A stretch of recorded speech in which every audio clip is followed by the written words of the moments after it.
Boa noite. O Leme Notícias está começando. Confira os destaques de hoje.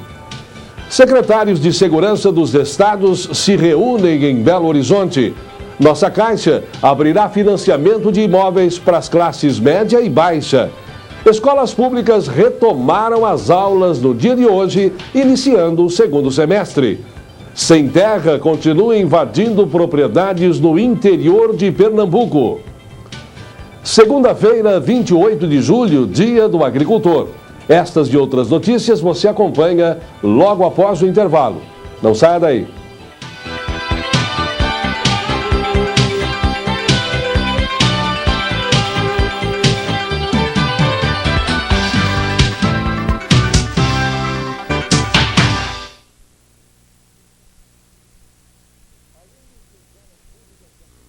Alunos de escolas públicas da cidade voltaram às aulas no dia de hoje.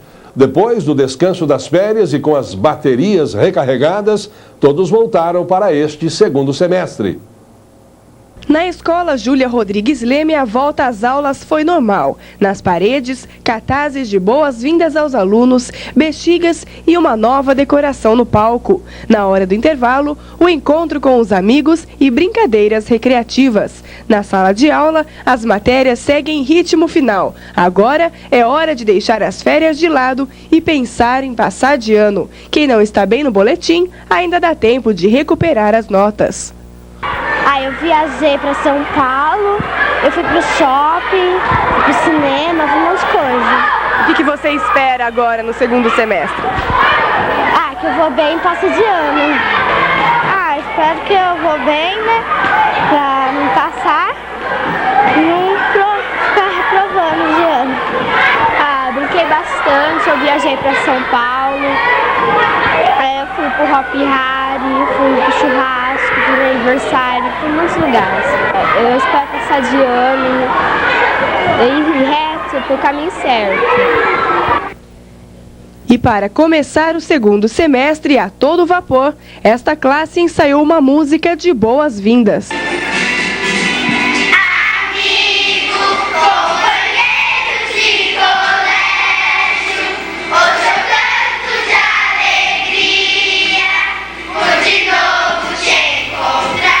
Boa noite, Paulo. Boa noite.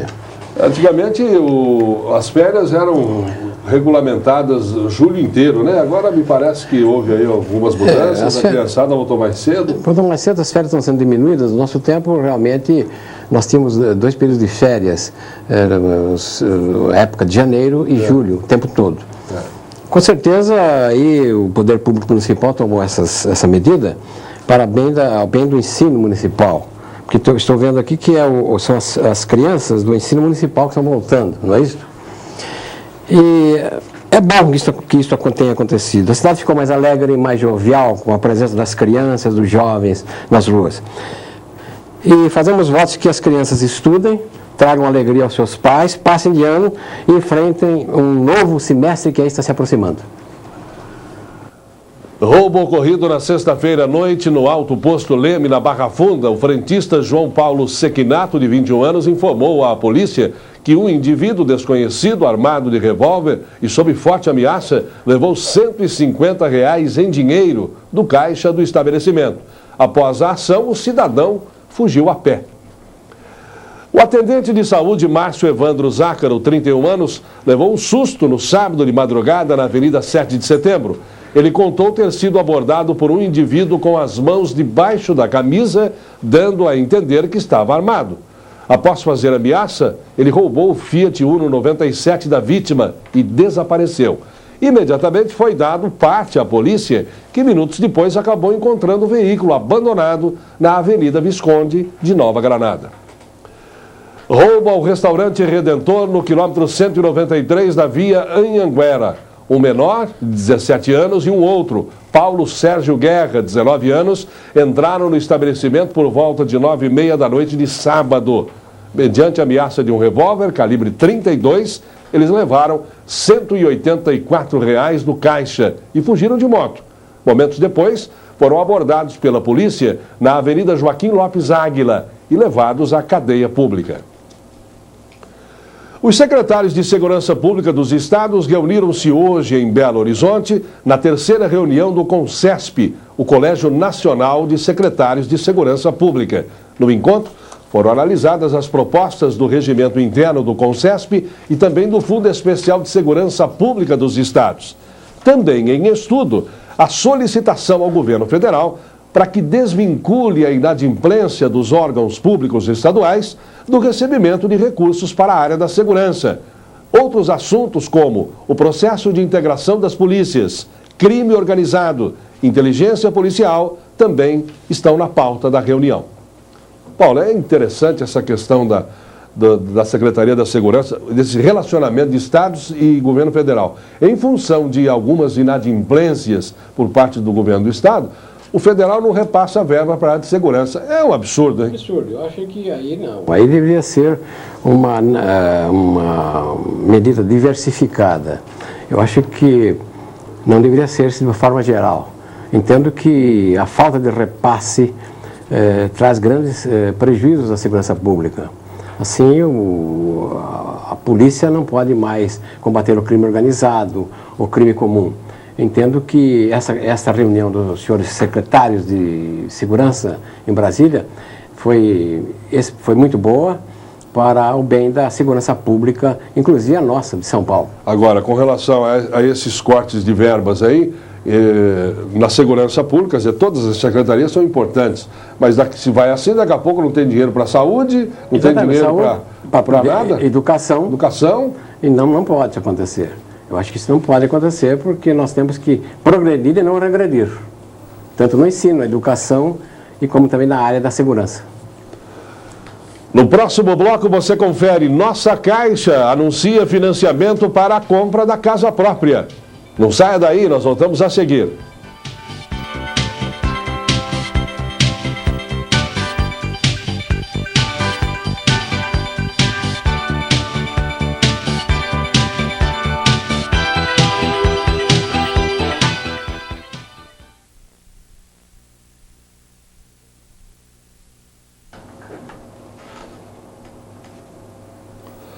O Congresso Nacional está de luto por causa da morte da deputada federal Francisca Trindade, do PT do Piauí. Os trabalhos foram suspensos nas duas casas, Câmara e Senado. O dia foi apenas para homenagear a parlamentar que faleceu na madrugada de ontem em São Paulo, vítima de um aneurisma cerebral. Na sexta-feira passada, Francisca participava da Conferência Estadual de Agricultura e Pesca em Teresina e desmaiou no momento em que discursava. Ela foi internada no hospital da capital piauiense e depois transferida para o Hospital Albert Einstein, em São Paulo. O governador do Piauí, Wellington Dias, decretou luto oficial de 3 dias no estado. Famílias de baixa e média rendas vão ser beneficiadas com o financiamento para a aquisição de casa própria. A partir da próxima sexta-feira, 1º de agosto, a Nossa Caixa Nosso Banco abre novo financiamento para aquisição de imóveis. Essa nova linha de crédito atenderá principalmente famílias de baixa e média renda. No caso das famílias de renda média, o crédito será apenas para imóveis novos ou em construção. Para a baixa renda, também haverá financiamento de imóveis usados. Poderão se candidatar ao financiamento famílias com renda máxima de R$ 4.500. Por se tratar de recursos do Fundo de Garantia, com finalidade social, os futuros mutuários pagarão juros abaixo dos cobrados pelos bancos no sistema financeiro da habitação. O prazo de pagamento para quitar o imóvel será de até 20 anos. Carla Bueno para o Leme Notícias. Embora os bancos estatais estejam sempre com essas campanhas de financiamento aí, o que tem gente que sem casa ainda, não, Paulo? Bastante. Eu acho que isso é um problema social. Eu acho que entendo que, para o momento, é insolúvel. Há mais pretendentes, é a lei da oferta e da procura. Há muito mais procura do que oferta. Há muito mais pretendentes. Essa medida do governo federal é muito boa, porque está financiando casas a famílias de baixa renda pelo prazo de 20 anos. Mas acontece o seguinte: o governo federal deveria facilitar ao máximo essas famílias, para que não haja posteriormente uma inadimplência total e que essas famílias venham a perder essas casas, que não possam ir a leilão, como tem acontecido atualmente. Aqui em Leme, você que acompanha essa questão, muitas casas aí em função de inadimplência, Paulo? Bastante. E o governo, eu entendo que o governo ia facilitar mais, a Caixa Econômica Federal ia facilitar mais nos acordos verificados entre a Caixa e o mutuário. O que às vezes nós não vemos uma facilidade por parte do governo. Muita burocracia. Muita burocracia. Muita papelada, muita burocracia, muita exigência, o mutuário acaba desistindo e perdendo a casa. E, inclusive, desistindo com o que já pagou. Com o que já pagou. Isso é o pior ainda. Fica sem a casa e sem o dinheiro. E sem o dinheiro que já foi embora. O juiz aposentado Nicolau dos Santos Neto divulgou uma nota oficial à imprensa, na qual nega as acusações de desvio de 169 milhões de reais em verbas do Tribunal Regional do Trabalho de São Paulo. É a primeira vez que o juiz se comunica publicamente após sua prisão. O advogado Ricardo Sayeg disse que até o momento Nicolau não havia se manifestado porque enfrentou uma campanha massiva contra ele.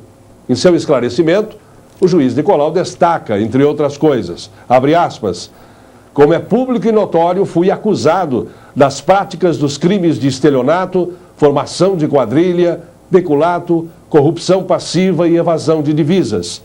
A Justiça julgou o caso e afastou todas essas acusações contra minha pessoa, demonstrando que sofri uma grave injustiça.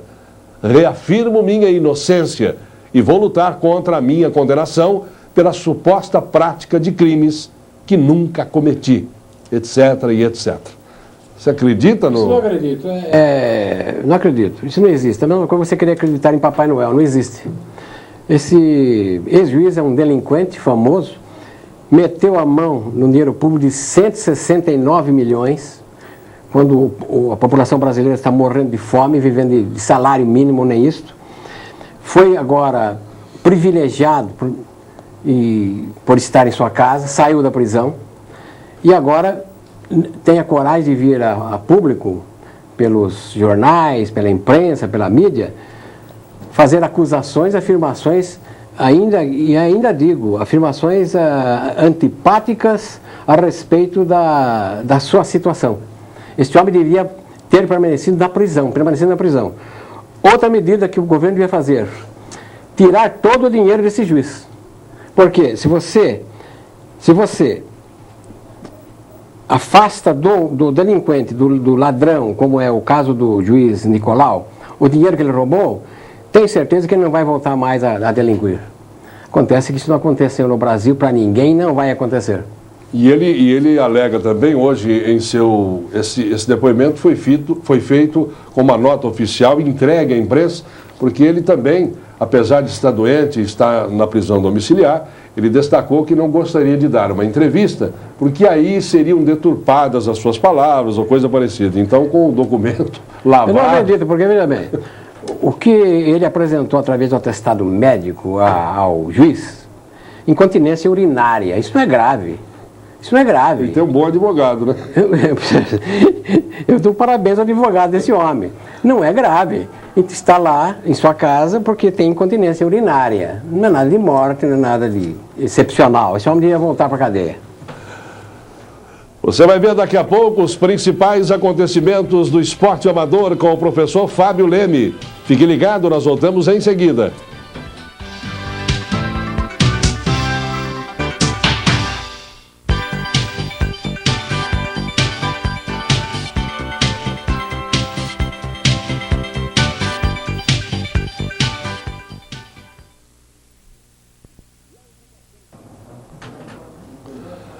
E a ocupação de terras por parte dos integrantes do MST não para. Até a próxima quarta-feira, cerca de 500 famílias de agricultores ligados ao movimento devem ocupar 2 áreas em Pernambuco.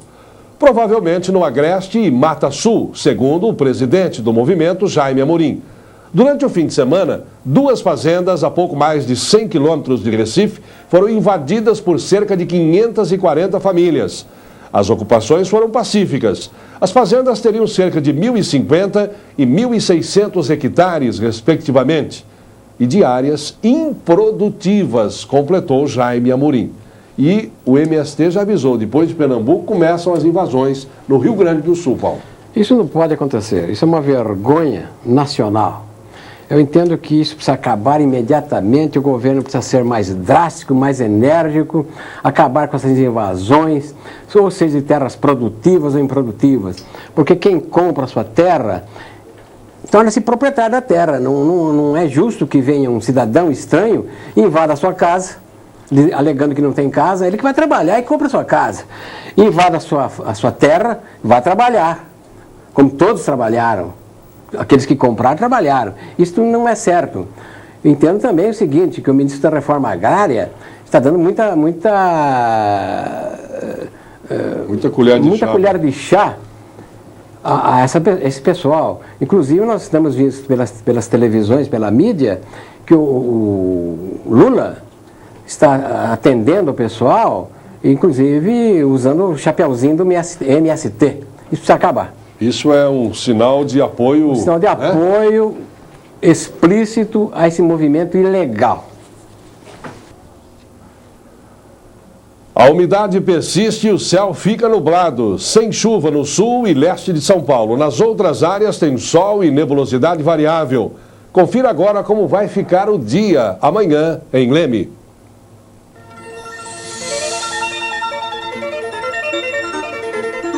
A terça-feira vai ser ensolarada com algumas nuvens. O índice pluviométrico estimado está em 2 milímetros. A probabilidade de chuva é de 10%. A temperatura pode variar entre a mínima de 11 e a máxima de 27 graus.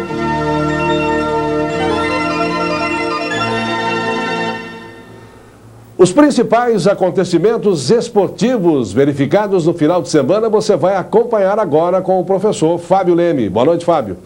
Boa noite, Bispo. Tudo bem? Boa noite. Boa noite, garotada. Os dois irmãos aí, que hoje nós vamos bater um papo, João e Luísa, sobre o tênis de Leme. Tudo bem com vocês? Tudo. Então vamos lá. Vamos começar com o kart cross, que foi realizada a terceira etapa aqui em Leme, do 8º circuito Super Paulista Regional. Teve a presença de vários kartistas também de fora, e a categoria 135 foi vencida por Gilson Lani, em segundo lugar Eduardo Vidal e terceiro lugar Adilson de Carvalho, que por sinal é tio de vocês, não é? Estamos tudo em família aqui, viu, Bispo? Estou vendo tudo, viu? E na categoria 200, em primeiro lugar ficou José Toledo, em segundo lugar o Velho Tosi, que é um esportista que pratica esse esporte há muito tempo, e em terceiro lugar ficou o Rafael Lenzi. Dia 24 de agosto fica marcado para você aí a quinta etapa, a quinta Taça Brasil das ligas de kart cross. Vai ser aqui em Leme, hein? A abertura do terceiro campeonato da ABB de Futebol Society, e os resultados desses jogos de sábados passados foram os seguintes: o Náutico perdeu para o Remo de 4-3, o Paulista empatou com o Vila Nova em 2-2 e o Avaí venceu o América por 7-1. Sábado próximo acontece a segunda etapa deste terceiro campeonato e os jogos reiniciam às 15 horas. A Liga Lemense reuniu nesta sexta-feira os times da primeira divisão. Foram 10 times inscritos e nesse campeonato que vai ter Casa Muniz na primeira etapa, na primeira partida que vai realizar agora domingo no Brunão, primeira rodada, acompanha aí. Casa Muniz e Gross Klaus, Santa Rita Cremasco, Depósito Governador, Quitanda Santa Márcia e Milionários, Livraria Jurídica e União Vista Alegre, e todos os jogos serão realizados no Brunão, porque como nós não temos mais os jogos do Lemense, né, Bispo? Agora essa primeira divisão aqui está sendo a elite do futebol de Leme. E ainda, além dessa primeira divisão do futebol, nós temos também a Casa Muniz, que vai representar Leme no campeonato regional de futebol amador. Todas as equipes campeãs do amador e dessa região nossa aqui de Leme se reúnem em Americana e fazem um campeonato dentro do estado. Tá? Vai ser um belíssimo campeonato. 22ª volta ao morro, inscrições já estão abertas, tem as categorias juvenil, adulto, feminino e veteranos A, B, C e D. E E. O percurso continua sendo 14 quilômetros. E agora a categoria nova deste ano, que é a Mirim, de 8 a 10 anos, e a Infantil, de 11 a 13 anos, esse sim terá um percurso de 2 quilômetros. Muitas pessoas me perguntaram esse final de semana que se eu diminuir o percurso da volta ao morro, o que aconteceu? Não é. É que o novo percurso é de 2 quilômetros para essas duas categorias. É mesmo porque a criançada não ia suportar. São quantos quilômetros? São 14 quilômetros. 14 quilômetros, né? O pessoal de 8 a 10 anos e de 11 a 13 ficaria difícil realmente, né? Realmente, ficaria até um pouquinho acima deles e o percurso também não requer para esse tipo de idade, para essa idade. Terceiros Jogos de Inverno, final foi domingo, com algumas das modalidades como tênis de campo, kung fu, dança de salão, bote. E nessa sexta-feira agora vai se conhecer, numa solenidade de encerramento, o campeão da terceira Jogos de Inverno do Clube de Campo Empírio de 2003. A disputa está acirrada entre branco e azul, mas só vamos ficar sabendo mesmo aqui só semana que vem. Depois desse encerramento é que todo mundo vai ficar sabendo. Campeonato Municipal de Futebol de Salão, a primeira divisão tem hoje a seguinte rodada: Furacão A versus Blackbird, Salgueiro versus Casa Muniz B, Bicicletaria Lemense A versus Centro Automotivo Luizinho. Casa Muniz A, que lidera o campeonato com 15 pontos, tenta trazer também o seu artilheiro, que é o Marcão Monteiro, mas está um gol atrás do Tripa, que é o artilheiro do Centro Automotivo Luizinho. Torneio Regional Unitênis. A segunda etapa desse torneio foi realizada em Pirassununga, onde nós tivemos 3 tenistas. André Bafume, que foi desclassificado na semifinal. A Luísa Olivieri Braz, que está aqui, que nós vamos conversar com ela daqui a pouco, certo, Luísa? Que também foi desclassificada na semifinal. E que ambos são da categoria 11 a 12 anos, e João Marcos Olivieri, que ficou vice-campeão da categoria até 10 anos. E agora nós vamos conversar com os nossos entrevistados de hoje, Bispo. São 2 garotos aqui, 2 irmãos, bonitos por sinal, né, Aliás, Bispo? uma família de tenistas, né? Eles já têm uma tradição aí, né? Essa família Braz, realmente ela tem uma tradição de trazer o tenista, inclusive foi o pai dos dois, do João e da Luísa, foi um grande tenista e representou Leme numa época em que se destacou muito entre os melhores tenistas da região. Realmente. Tá? E os troféus já estão aqui, ó. Esse Com é do certeza. Joãozinho, Joãozinho? Não, é meu. Ah, esse é o seu, é da né? Luísa. Então o Joãozinho vai contar pra gente aí como é que é E esse aí, troféu aí. como foi essa conquista? Eu tô sabendo que desde sábado você já teve jogo, e jogo difícil, foi isso? Foi. E quantos jogos você fez no sábado? Eu fiz 2. Você lembra quem eram os 2 que... Adversário? O Rafael, quem mais? e o Lucas. O Lucas? É, Tá, e aí no domingo você teve mais um jogo ainda. mais Domingo 2. de manhã. É, no domingo mais de manhã você jogou com quem? Com o Pedro na semifinal. Na semifinal. Na semifinal. E na final, Com o Leonardo. que foi logo após. É, Isso cansou você um pouco? cansou. Foi isso que deixou você um pouquinho a desejar, né? Porque você tinha vencido. Na final você já jogou com esse tenista, não jogou? Joguei no torneio da Quat e ganhei dele. Ganhou, é que você estava mesmo cansado. É. Ah, e a Luísa? Aí que eu aconteceu? joguei na semifinal, mas perdi contra a Carla de Araras. Não são só eu e mais uma menina que joga aqui de Leme. Não tem muitas meninas, depois só as mais velhas, né? Então fica difícil para jogar, não tem muita menina. E para treinar? Vocês estão treinando com quem agora? Eu comecei com meu pai, agora eu tô treinando com o meu professor Wilson. E você também, Luísa? Mesma coisa, só que separado. Vocês treinam o treinamento, não treinam junto. Cada um treina uma vez, cada um, e faz um treinamento Eu diferenciado. treino de tarde e ele treina de manhã. E só do ano passado que a gente treinava junto. Ah, para iniciar, mas agora vocês já estão treinando separado. Isso. O que é mais fácil? Com o papai professor ou com um professor diferente? Tanto faz. Os dois são iguais, né? Jogam a mesma Mas coisa. o pai não é mais bravo? É mais exigente. Mais O professor exigente? também pega no pé, mas o pai, qualquer bola, não tem que fazer isso. Você tem que treinar mais essa bola e não sei o que tem. O professor não, ele fala com mais calma, mais paciência, Os né? pais também vão junto lá nos campeonatos, assim, eles ajudam a gente também, assim, tipo professor, só que fora da quadra. E ficam também fora da quadra, ficam lá, né?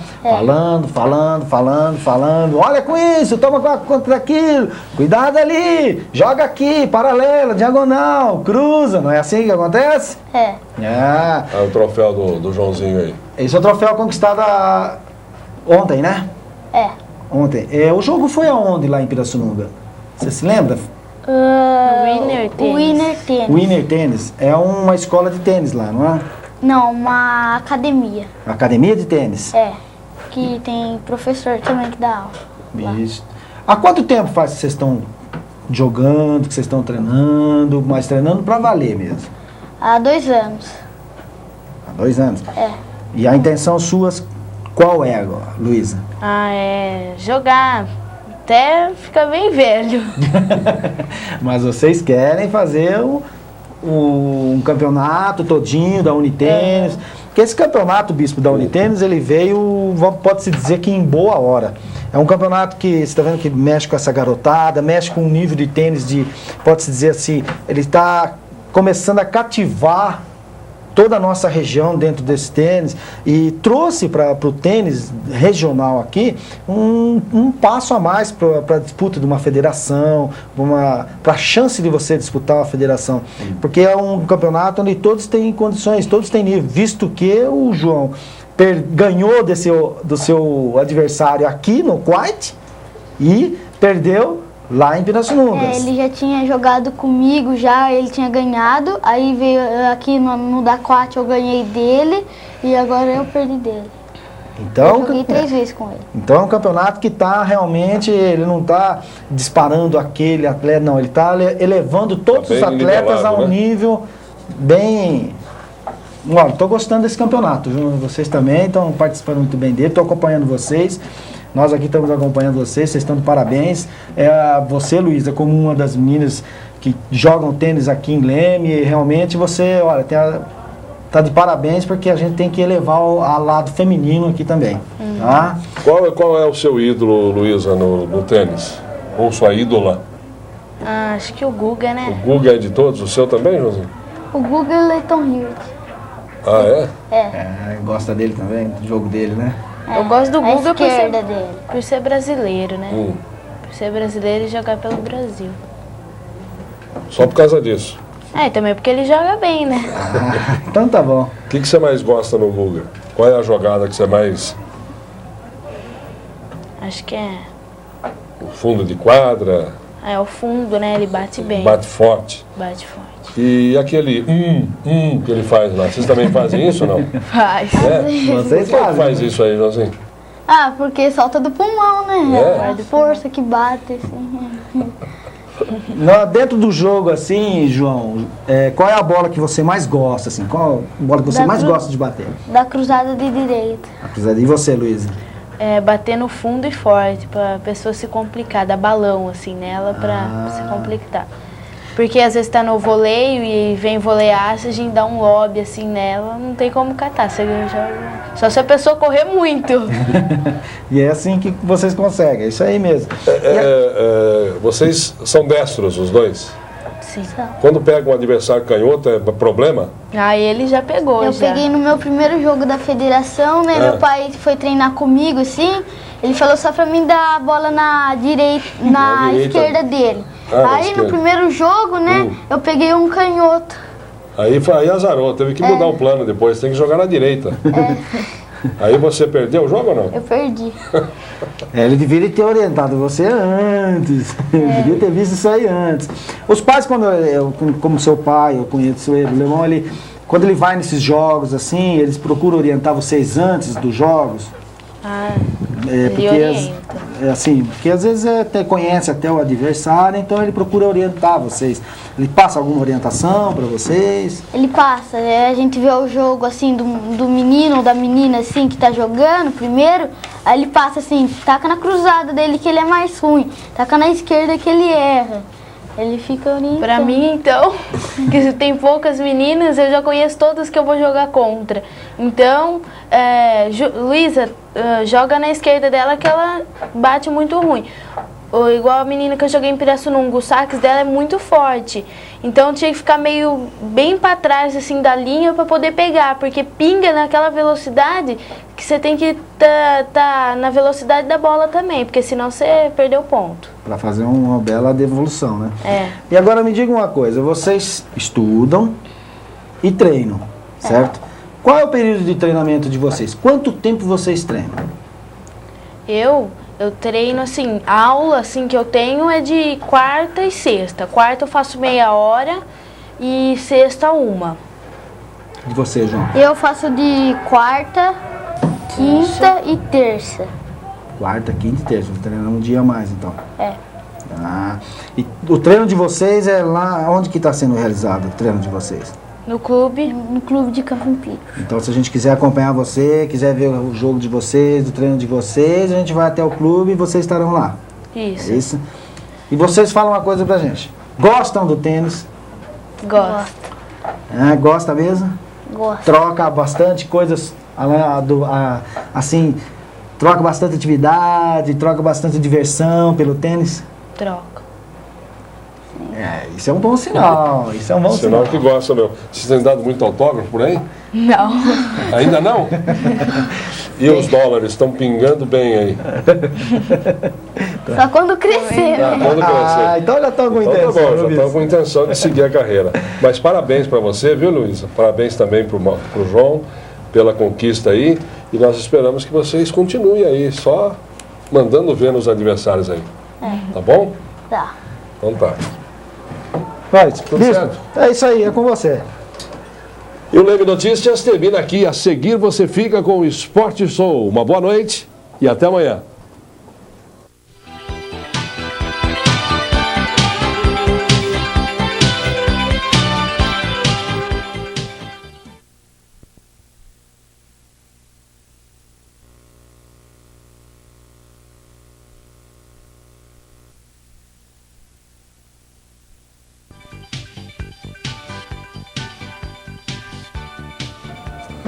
Boa noite.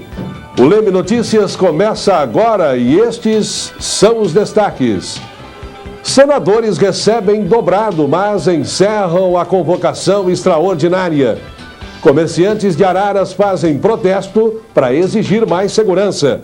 Prefeituras fecham as portas para reivindicar repasses do governo federal.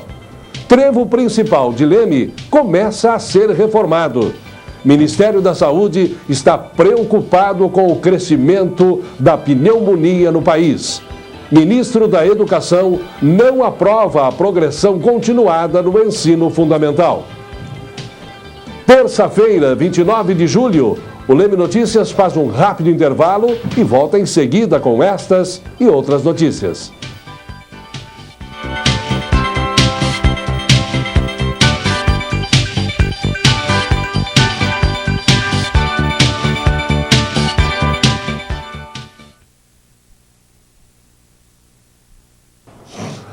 O trevo principal de Leme começou a ser reformado. Nesta semana, os técnicos da Intervias, juntamente com a Prefeitura e a Secretaria de Obras do município, vão dar início aos trabalhos de alargamento das alças de acesso à rodovia e à cidade.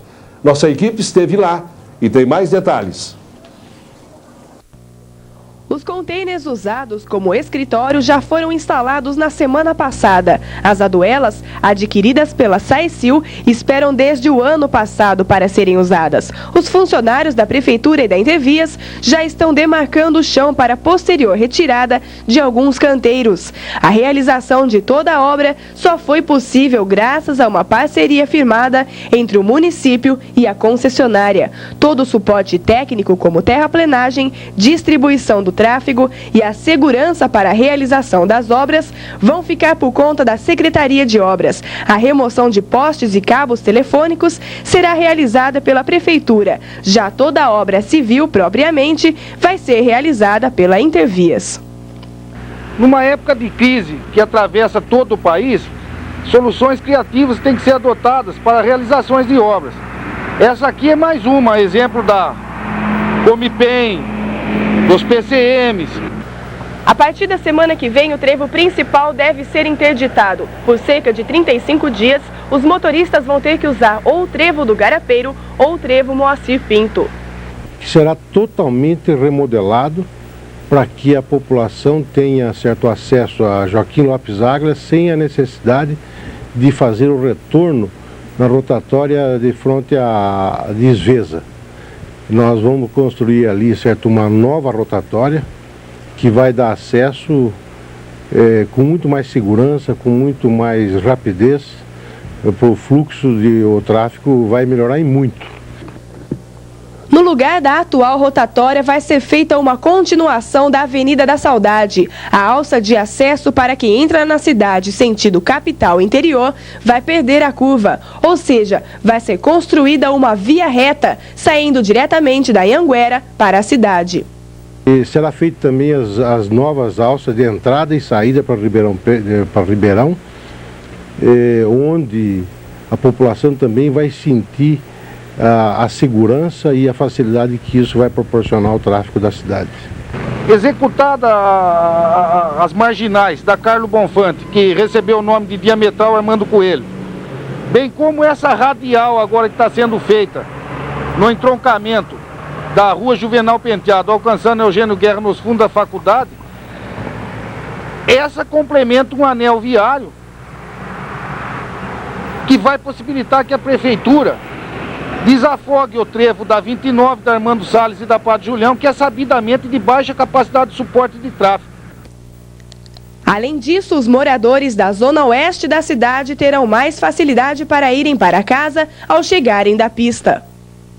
E o pessoal da zona oeste do município, que são os condomínios fechados de Leme, não precisarão mais chegar até a Benedito Landgraf para sair ou para quando tiver em uso, em trânsito na pista, para alcançar o Vale Verde, não vai precisar mais chegar na Benedito Landgraf, vai fazer diretamente o acesso pela Avenida da Saudade.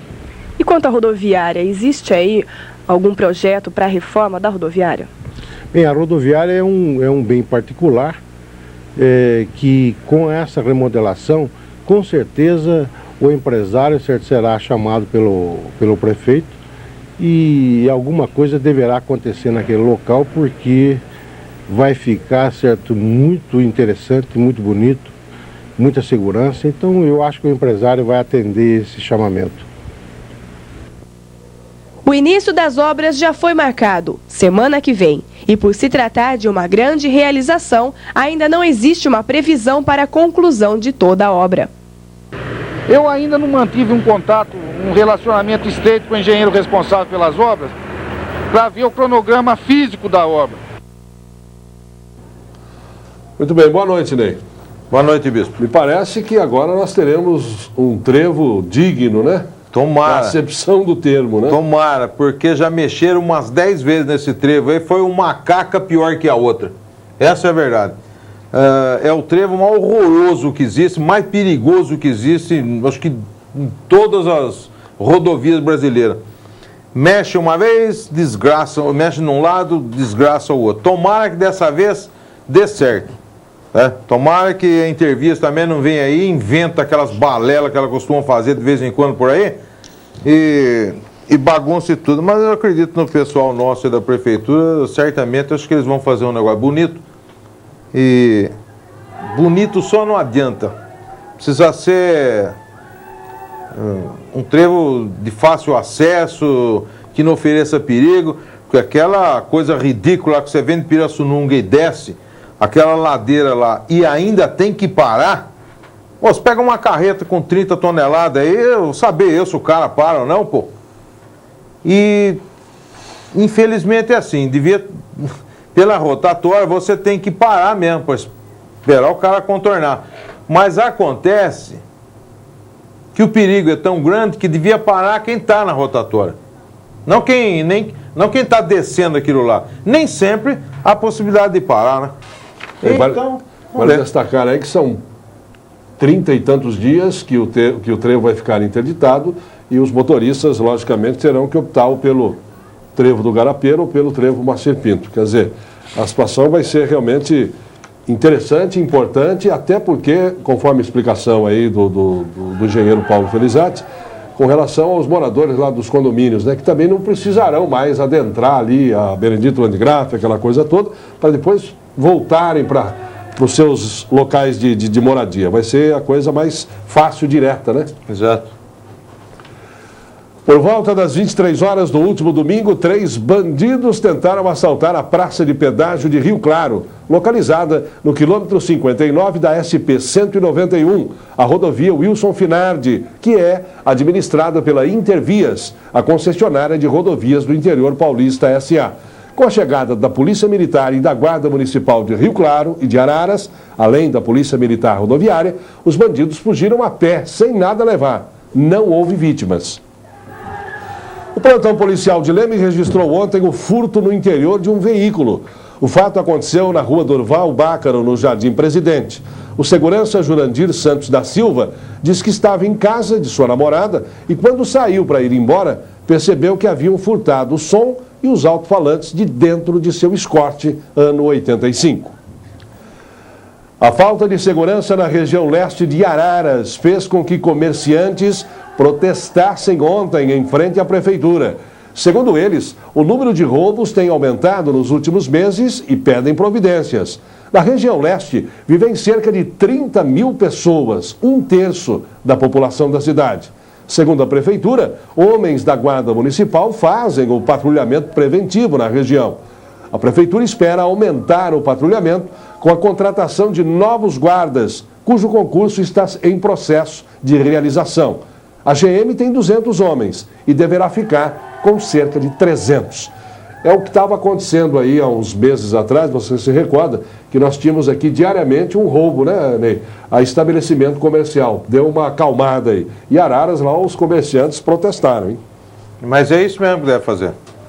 Bom, uma guarda municipal com 200 homens, mais o efetivo da Polícia Militar, mais a Polícia Civil, barbaridade também, não?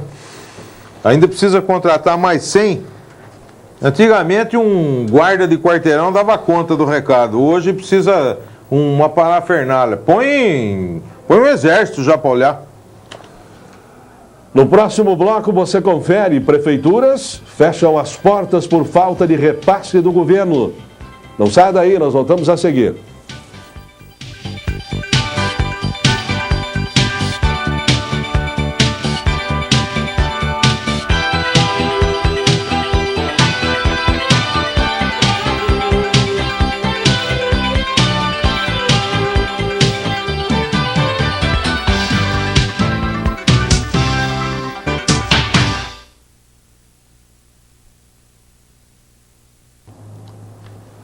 Das 399 prefeituras do Paraná, 115 fecharam as portas hoje em protesto contra a queda nos repasses federais aos municípios por meio do Fundo de Participação dos Municípios. Desde a semana passada, essas prefeituras já estão funcionando apenas em meio expediente para diminuir gastos. Cerca de 80% dos municípios do Paraná dependem do FPM para fechar suas contas. De acordo com a Associação dos Municípios do Paraná, apenas os serviços essenciais, como coleta de lixo e atendimento na saúde, vão ser mantidos. As aulas da rede municipal, que deveriam recomeçar ontem, foram adiadas para a próxima segunda-feira. A redução no FPM é causada pela queda na arrecadação do IPI e do Imposto de Renda. No Brasil, 74,8% dos 5.507 municípios, o que representa 4.177 cidades, tem no FPM a maior fonte de receita, segundo dados do Instituto Brasileiro de Administração Municipal. Na sexta-feira passada, 22 municípios da região do Pontal do Paranapanema, oeste de São Paulo, o principal foco de conflito agrário no estado, anunciaram também que irão paralisar os serviços públicos no próximo dia 5 de agosto, em protesto contra a queda no FPM e ICMS e também a proliferação de acampamentos sem terra nos últimos 2 meses. 400 cidades do Paraná que é um estado tipicamente agrícola, de recursos realmente interessantes nessa situação, né? E quando eu falo aqui que nesse primeiro escalão de governo, não estou falando desse governo aí do Lula, não. Estou falando dos governos mesmo federais, cujo primeiro escalão é sempre ocupado por gravatinhas, cuja competência é sempre questionada, entende? Porque de competição só teóricos, são na verdade mesmo gente incompetente que ocupa altos cargos de decisão no governo federal. Seja no governo do presidente Lula, do presidente Fernando Henrique, o cara fala bonito, é intelectual. Intelectual é uma ova, você não sabe nem quanto custa um pãozinho francês. É aquele bicho que preparado para falar. É que nesse governo aí também. Foi um governo preparado para fazer discurso em porta de fábrica e que não sai desse discurso até hoje com uma monstruosidade de um país desse, quebrando, falindo, e ninguém tá. Só se fala de PIB, de risco Brasil, que não sei o quê. Nós estávamos comentando agora há pouco ali. Você ouviu falar de risco Brasil interferiu na sua vida há 20 anos atrás? Você nem sabia o que era isso, nem eu. É recente, né, o risco Brasil. Agora, esse é um negócio para se discutir dentro de um gabinete, lá em 4 paredes. Isso é problema do governo federal, não é problema nosso. O nosso problema da indústria, do comércio, é ter a perspicácia de saber o que você pode consumir e o que você gostaria de consumir. Uma vez que você se enquadre nesse tipo de coisa, se você for mal é porque você é incompetente, se você for bem é porque você acerta na veia da preferência popular, correto? Agora, para acontecer isso, o povo tem que ter poder aquisitivo, tem que ter poder de compra, tem que estar todo mundo empregado. Você pega uma família, pai, mãe, os filhos, todo mundo trabalhando, tem um poder de compra muito legal, né? Hoje não, todo mundo desempregado, se está doente não aguenta o tranco, lá em cima grita, porque é aquele discursinho vagabundo, rapaz, que sempre foi feito em porta de indústria. E eu, como cidadão brasileiro, fico irritado e com o saco cheio desse negócio, entende? Porque o Brasil anda para trás, não anda para frente, pô. Agora, 400 prefeituras, cadê a arrogância que ia consertar tudo? E o governador de lá também apoia esse tipo de coisa, certo? De governo. Por que não resolve os problemas? Sabe por que cai tudo isso daí? Porque o país está quebrado. Não adianta um empresário que tinha 5 mil funcionários falar que a indústria dele está boa. Está boa nada, está boa dentro daquilo que produz. Estava com 5 mil funcionários, hoje está com 2.500. Dentro de 2.500 está na capacidade máxima, entende? Mas está obsoleta 50%. E assim vai afundar mesmo. Até a hora que a água bater. O ministro da Educação, Cristóvão Buarque, está sugerindo mudanças no ensino fundamental. Ele se mostrou contra as regras usadas em São Paulo, onde o aluno não repete de ano. O ministro da Educação quer mudar a progressão continuada, que, por sinal, é muito defendida aqui, principalmente no estado de São Paulo. O ministro Cristóvão Buarque disse que o governo federal quer rever a prática da progressão continuada no ensino. Hoje, o aluno do ensino fundamental não repete de ano até chegar à 4ª série, quando passará por uma avaliação para poder ingressar no 2º ciclo. O ministro entende que a criança poderia passar de ano, mas deveria ter aulas extras das matérias onde não obteve bons resultados. O ministro sugere que essas novas regras sejam adotadas não só em São Paulo, mas em todo o país. Outra novidade anunciada pelo ministro Cristóvão Buarque é uma proposta que fará ao Congresso para alterar a duração do 2º grau, passando de 3 para 4 anos. Alguns secretários estaduais estranharam a proposta do ministro, inclusive o secretário do Estado de São Paulo, Ricardo Missão, para o Leme Notícias. Muito bem, está aí o ministro da Educação interferindo, principalmente no estado de São Paulo, que é essa briga que todo mundo discute com relação aos alunos que passam de ano sem saber ler, sem saber escrever, sem conhecimento algum, hein? Que gastança de dinheiro jogado fora, né? Mas isso aqui também só fica no discurso, viu? Porque está batendo de frente com o governador Alckmin, que no estado de São Paulo é assim e acabou.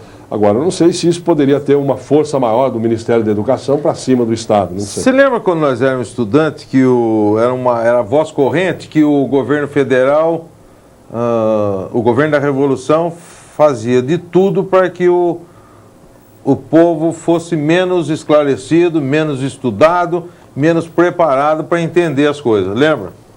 É o contrário hoje, né? Hoje é uma fábrica de burro, entendeu? Dentro de um regime totalmente democrático. Antes você tinha que estudar para passar de ano, e tinha que estudar bem, porque a maioria saía de uma escola pública estadual, prestava vestibular na USP e chegava junto com muita gente aí que ia fazer objetivo em São Paulo, etc, etc. Hoje, eu tenho pena, juro mesmo, eu tenho pena. Sei lá, 4ª série de ginásio, equação de 2º grau, fazia dando risada. Eu acho que nem sabem o que significa isso hoje. Tenho uma leve impressão disso. Você entra numa escola hoje, é uma baderna desgraçada, tem moleque jogando até bola dentro das classes. E não adianta falar que é mentira, porque eu estive numa escola aí um dia e era som ligado alto no local de recreio, quer dizer, a escola estava em aula. Não tem, eu acho que a escola tem que mudar um monte de coisa. Tem que acabar com esse negócio de conselho de classe, sei lá, quem manda na escola tem que ser o diretor. Quem determina que tipo de disciplina deve ter dentro de uma escola é o diretor, que tem que passar isso aos professores e saiu fora, pau, suspende, se encher muito o saco, expulsa. Aquele tempo, o tempo que eu fiz ginásio, se eu repetisse 2 anos, eu era jubilado. Você pegou esse tempo também, bispo? Você não podia repetir 2 anos dentro da escola pública. Você seria jubilado e você não podia mais estudar em escola estadual. Agora, hoje não reprova ninguém. E uma reportagem feita do dia, ninguém sabe ler, escrever, até o primeiro ciclo. Eu, sinceramente, eu teria vergonha de pertencer a uma escola. O ex-ministro do Desenvolvimento Agrário, hoje deputado Raul Jungmann, criticou o que chamou de política dúbia, adotada pelo governo federal em relação aos conflitos de terra, e propôs democraticamente baixar o pau da lei no MST, sem violência e sem brutalidade. O que ele prega é democraticamente baixar o pau da lei quando o MST comete excesso. Baixar o pau da lei é apenas uma forma figurada de dizer que a lei deve ser cumprida. Jungmann, que ocupou a pasta durante o governo de Fernando Henrique Cardoso, fez uma projeção pessimista para o governo petista. Infelizmente, se a atual política dúbia for mantida ao final deste primeiro ano, teremos triplicado o número de invasões, afirmou. Para o ex-ministro, o presidente Lula vive a contradição histórica por ter apoiado o movimento no passado e não conseguir se posicionar de maneira firme agora. É verdade o que o ministro está dizendo aí, né? É verdade. Ex-ministro, aliás. O ex-ministro, mas ele é um conhecedor profundo do problema. Ele não resolveu também, mas... ele também... aquilo que eu estava falando antes. Não resolveu nada lá e vem criticar agora. Quem não resolver também não vai resolver. Agora, esse negócio de baixar o pau aqui, eu não baixava o pau dali, não. Eu baixava o cacete mesmo nesses negros. Porque isso aqui vai acontecer o seguinte. Quando você invade uma propriedade, minha ou sua, sei lá, e você pede uma reintegração de posse, é dado uma ordem judicial para que você retome posse do seu patrimônio. Isso não vem sendo cumprido. Isso aqui é um negócio perigoso, hein? Porque qualquer decisão judicial, eu como brasileiro, acho que tem que ser acatada. Mas a qualquer custo tem que ser acatada. Porque senão amanhã é um cidadão aí com ordem de prisão aí, o cara pega e rasga isso aí na frente do oficial de justiça, do delegado, não vou preso coisa nenhuma. Ele não vai acatar. Ainda é cedo para acontecer isso, mas se continuar desse jeito, o crime é o mesmo, certo? Se o MST não acata, ninguém precisa acatar também. Aí começa aqueles negócios, por isso que no final, no fritar dos ovos, sempre acaba acontecendo aquelas coisas que ninguém gosta. Aí tomam o governo para impor ordem na casa, né? Aí vem um regime pesado, ditatorial, para pôr ordem na casa. Mas são os democráticos, né, que não têm capacidade de governar e deixam bagunçar. Pô, a hora que a bagunça generalizar, vocês não vão aguentar o repuxo. Depois é porque o general não sei o que, é um ordinário, porque não sei o que, não é nada, não. E eu acho que se a baderna continuar, tem mais é que tomar mesmo. Você vai ver daqui a pouco, apesar dos esforços do governo, a pneumonia continua sendo uma ameaça. Não saia daí, nós voltamos já já.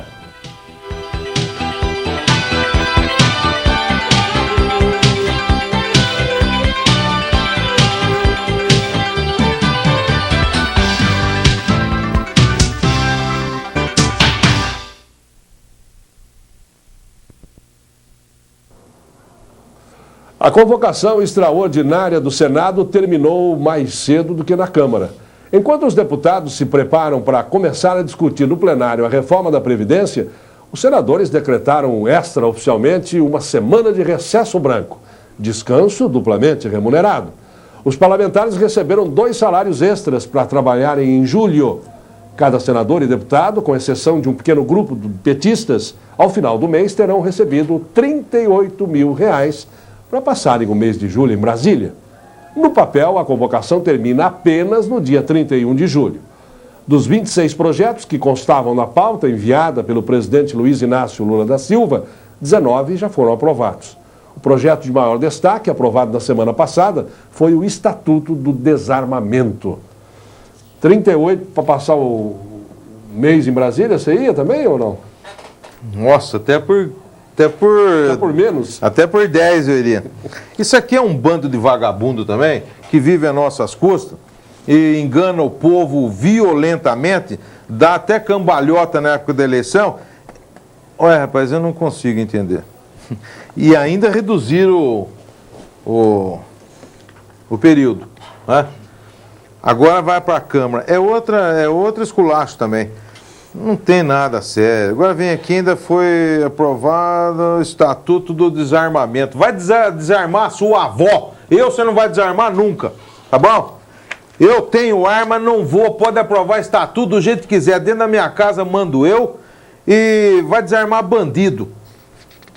Os caras andam com metralhador, é um contrabando monstruoso de arma nesse país. Os caras vêm mexer com nós, que compramos, pagamos imposto, temos arma registrada. Desarma a vovozinha, bicho. Você vai ver como é bom. Agora, eles têm status, né? Agora, 38, é mais 38, né? Nossa, hein, doutor? Tem que examinar a gente, hein?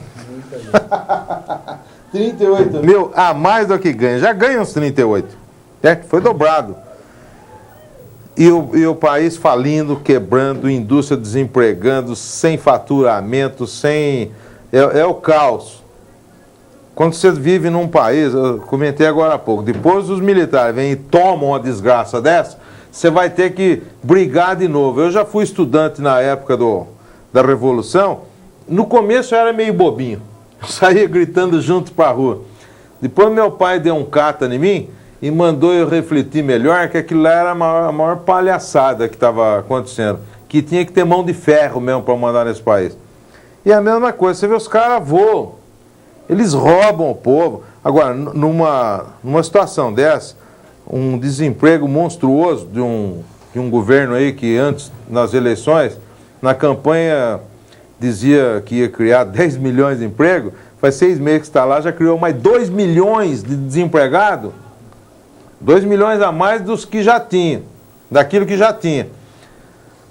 Agora você pega o Senado e o Congresso Nacional, que são os verdadeiros representantes nossos, não são, nunca foi, nem quero que seja. Porque ser representado por picareta desse jeito aí, eu prefiro caminhar sozinho. A umidade marítima e o frio da madrugada formam uma névoa e deixam o céu nublado no começo do dia no leste de São Paulo. Nas outras áreas tem sol e nebulosidade variável. Confira aí como vai ficar o dia amanhã em Leme. A quarta-feira vai ser de sol com algumas nuvens. O índice pluviométrico estimado é de 1 milímetro. A probabilidade de chuva é de 10%. A temperatura pode variar entre a mínima de 9 e a máxima de 29 graus.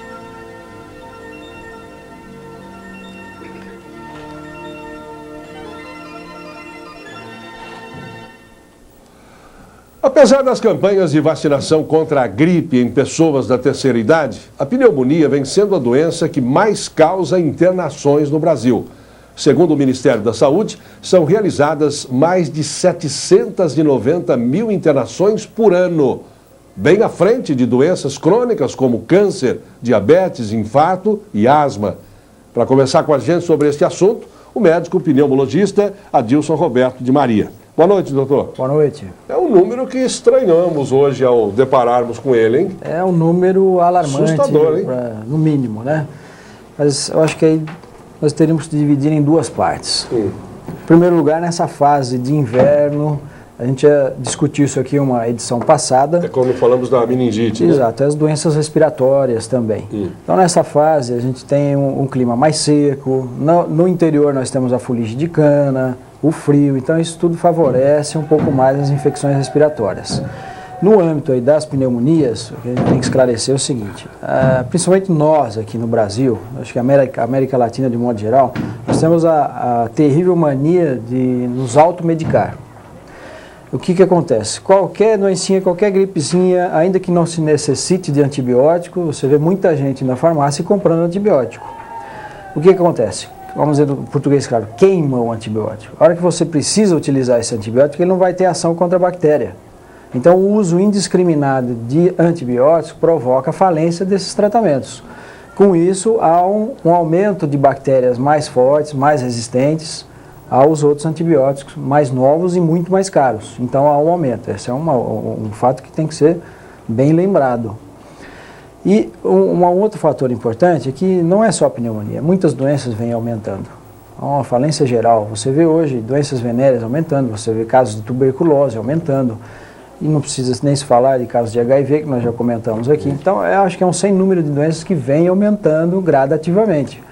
Eu acho que falta o quê? Um pouco mais de política de prevenção, de esclarecimento, de orientação da população, para que essas coisas sejam melhor controladas. Eu acho que falta, então, um programa de saúde pública mais eficaz. Agora, o que consta também na informação, doutor, é que a pneumonia acomete mais idosos e crianças, e com relação aos idosos, o espanto foi em função de que são todos vacinados pelas campanhas e tal, pelo 4º ano, mas me parece que a própria vacina contra a gripe não tem nada a ver com a pneumonia. Como é que há essa relação aí? A não ser que fosse uma pneumonia viral, tudo bem, mas não temos tratamento para vírus, essa que é a verdade. Nós temos antibióticos contra bactérias. Então, uma coisa é gripe, provocada pelo vírus, mais comum é a influenza, e temos as pneumonias, que na sua maioria são bactérias. Então, uma coisa não tem nada a ver. A única coisa comum é que são doenças respiratórias. Você tem um número maior em crianças e idosos, dada a menor resistência imunológica dessas duas idades, né, dessas duas faixas etárias. Geralmente o idoso já é uma faixa etária que toma já bastante remédio, já é uma pessoa mais debilitada, já é mais sensível ao frio.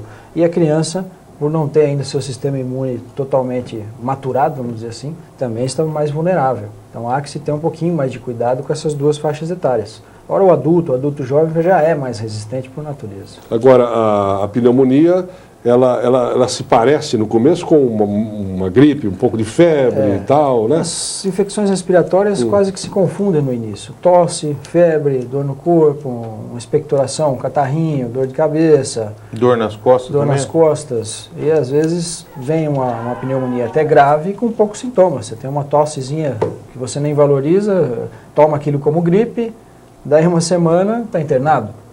Isso acontece muito. Aqui nós estamos falando de pneumonia. Uhum. E tuberculose é uma doença que está bem controlada? Não, não está bem controlada. A gente tem um aumento também absurdo do número de casos de tuberculose, vem crescendo ano a ano. Mas aí a gente tem aquela justificativa do aumento que vem pareado com o número de casos de HIV. Então uma está levando a outra. Aí já é uma a pneumonia tem alguma ligação com Não necessariamente. É lógico que o paciente portador do vírus HIV tem uma facilidade maior de adquirir pneumonia, mas ainda não se fez essa relação. E para se evitar ou se fugir da pneumonia, doutor, o que o senhor sugere aí? Para se evitar, não tem algo que você faça e vão evitar e nunca vou pegar. Isso não existe. O que a gente deve fazer? Primeiro, se alimentar bem, dormir bem, não fumar, os fumantes, né? Se bebe, se utiliza-se de álcool, utilizar pouco, para que a sua resistência imunológica seja maior. Nessa época do inverno, evitar muito aglomerado. Então, a pessoa vai numa missa, vai numa padaria, onde tem muita gente junto, com certeza vai ter alguém doente. Então, quem está debilitado não deve frequentar lugares de aglomerado, porque vai ter uma chance maior de ter contato com alguém que tenha uma infecção. Porque esse tipo de infecção é transmitida pelo vaporzinho da fala. A pneumonia inclusive. Então você tem que ter a secreção, é aquilo que vai transmitir a bactéria para você. Então evite esses locais. Essa seria a recomendação assim, mais precisa. E ao menor sinal de alguma infecção, uma febre, uma dor, uma tossezinha, procure uma orientação médica, faça um exame. Porque uma simples tosse pode ser uma pneumonia grave daqui a uma semana. Ou uma tuberculose. E a pneumonia, são dois tipos de pneumonia, dizem a tal de pneumonia dupla, não é a mesma coisa? É a mesma coisa. Eles falam pneumonia dupla quando acomete os dois pulmões. Né? Você pode ter uma pneumonia de uma porção pulmonar ou adquirir uma pneumonia mais extensa, tomar todos os dois pulmões. Não é pneumonia dupla ou simples. Você tem os tipos de bactérias. Uma mais comum para a gente é a pneumocócica, né? Sim. Mas a pancada é a mesma no cidadão, né? Tanto em um pulmão como nos dois? Nos dois. Para atingir os dois pulmões, teoricamente seria uma pneumonia muito mais grave. E por que ela pega em um pulmão, você não adquire juntamente, você não contaminaria os dois pulmões numa respirada? Não necessariamente por causa da anatomia do pulmão. Você tem a entrada dos brônquios. Tem um que é mais inclinado, o outro já é mais na vertical. Então isso favorece a entrada de impurezas, mais de um lado do que do outro.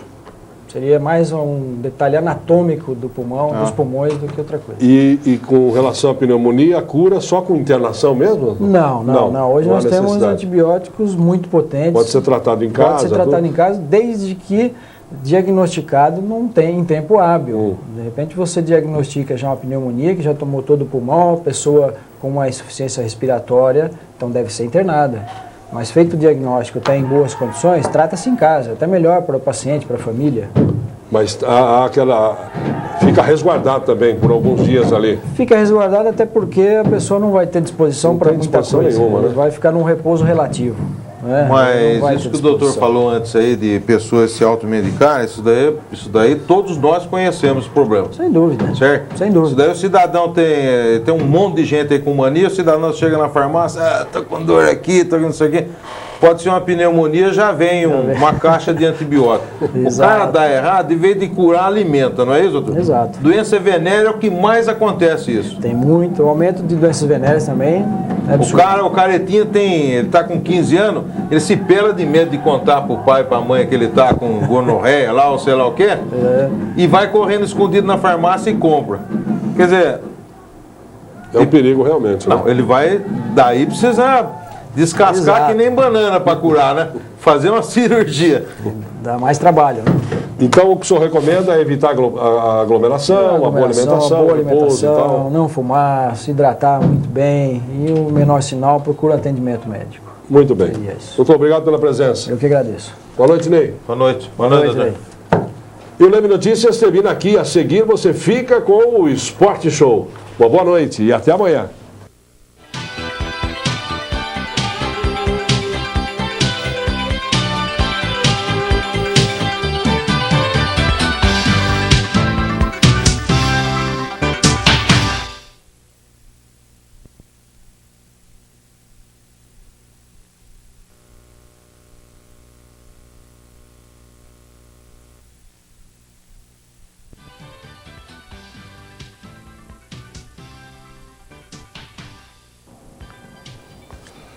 Boa noite. O Leme Notícias está começando. Confira as principais notícias de hoje. Gás de cozinha poderá ter redução de 6% no preço ao consumidor. Incêndio no Morro do Cristo destrói parte da vegetação local. Juiz da primeira vara fala a respeito da possível greve do judiciário. Governo anuncia queda nos preços dos remédios. Receita Federal começa a receber dia 5 a declaração de isentos. Quarta-feira, 30 de julho. Estas e outras informações você vai acompanhar já, logo após o intervalo. Não saia daí.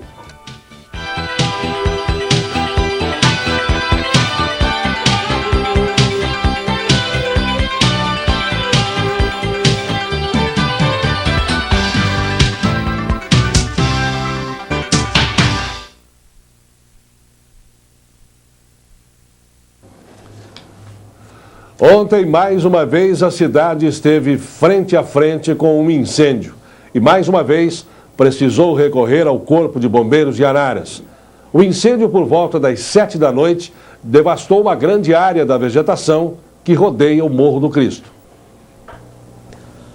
O incêndio começou por volta das 7 da noite. Segundo a Polícia Militar, o Corpo de Bombeiros de Araras mais uma vez veio atender a cidade de Leme. No local, compareceram 2 carros-pipas, sendo um da usina Criciúmal e outro da usina Santa Lúcia. Além disso, a Brigada de Incêndios da Intervias também chegou rapidamente.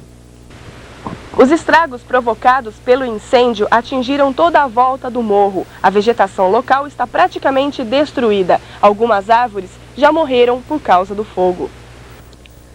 A polícia passou nas casas vizinhas alertando os moradores por causa da intensidade do fogo e do vento. Esta parte da mata foi preservada. O motorista de um carro que passava do outro lado da Anhanguera, na antiga estrada que vai para Pirassununga, se distraiu com o acontecimento e bateu o carro em um pedaço de madeira. O motorista do Escort, Wilson de Oliveira Moraes, de 34 anos, não sofreu ferimentos. Já sua esposa Marlene Nunes Siqueira, de 31 anos, grávida de 6 meses, bateu a cabeça no para-brisa do carro e ficou em observação no hospital.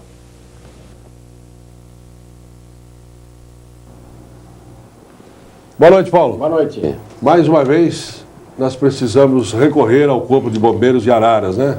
É lamentável. Nós deveríamos há muito tempo ter em Leme aqui o Corpo de Bombeiros. Nós já temos, a Prefeitura já doou para este fim um terreno, se não me engano, no Jardim do Bosque. Um coronel a respeito veio aqui a questão de meses falar na Prefeitura, na Câmara, junto aos vereadores, sobre este propalado assunto. Está na hora que o Corpo de Bombeiros venha. Nós vimos aí agora, através da reportagem da Mariana Fascioli, um incêndio devastando a vegetação ao redor do Cristo. Entendemos que esse incêndio poderia ter sido provocado por alguém, ou realmente foi um acidente, fagulha, através das queimas das lavouras de cana na nossa cidade, que eu entendo que essas queimas já deveriam cessar há muito tempo.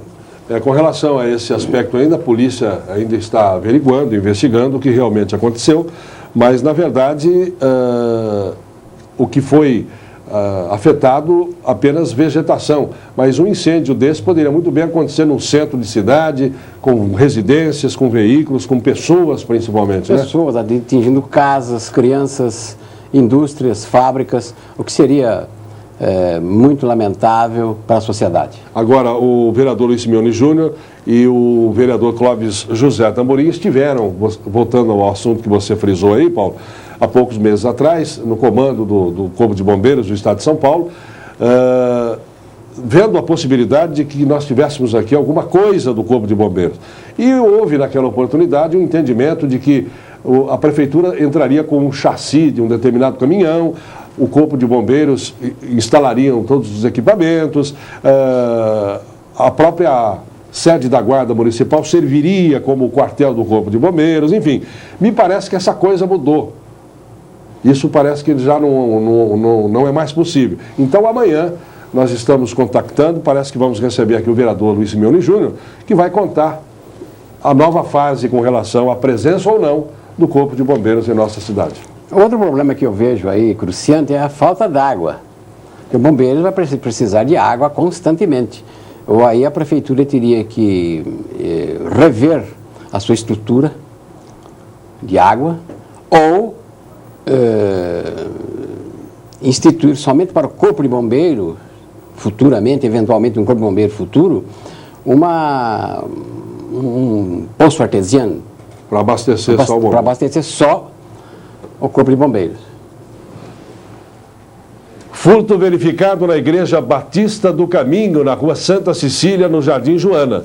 O pastor Anselmo de Matos informou que pessoas não identificadas entraram pelo telhado e furtaram um teclado, um violão elétrico e 3 microfones. Silvia dos Reis Moraes, de 25 anos, irmã da dupla sertaneja Gian Giovanni, forjou seu próprio sequestro em Franca, no interior do estado. A notícia soou ontem como uma bomba e parecia outra investida dos sequestradores para cima de gente famosa, como já ocorreu, por exemplo, com o irmão de Zezé de Camargo. Ela disse à polícia que queria apenas chamar a atenção. Silvia, o marido e 2 filhos vivem na periferia de Franca e vivem também de salário, uma vez que trabalham em fábrica de calçados. Está aí. Chamou a atenção de toda a polícia de Franca e região e a coisa não passou de uma brincadeira. Se todo mundo quiser chamar a atenção forjando seu próprio sequestro, então, se a moda pegar, todo mundo vai fazer isso. Eu acho que essa moça, essa senhora, Silvia, ela deve ser punida, processada. Existe um processo? Existe um processo, tipo de perfeitamente. Existe. É um inquérito policial e depois terá que prestar contas junto ao Poder Judiciário, com a respectiva condenação. Porque não é justo, não é cabível, não é concebível que uma senhora desta forje o seu próprio sequestro, não é? Para se tornar, talvez aí, por se tornar famosa, querendo se tornar famosa junto à mídia. Famosos são os irmãos. São os irmãos. E naturalmente, isso mobilizou um contingente enorme de policiais, até pelo fato de serem Gian Giovanni e tal, enfim.